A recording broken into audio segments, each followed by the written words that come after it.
Ini tengah buat apa Ima? Ini boleh? Tengah buat apa ni? Okay, so kita kan tadi saya cakap kita akan buat satu kit kesihatan, which is kit perubatan kecemasan lah, first aid kit.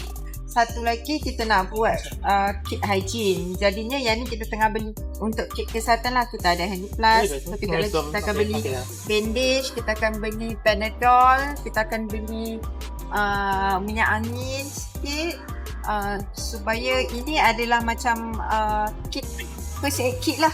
Kalau apa-apa jadi supaya diorang boleh balik dulu dan baru bawa ke hospital.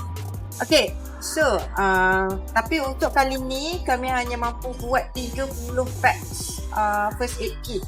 So kita cuba yang terbaik untuk dapatkan lebih banyak daripada korang.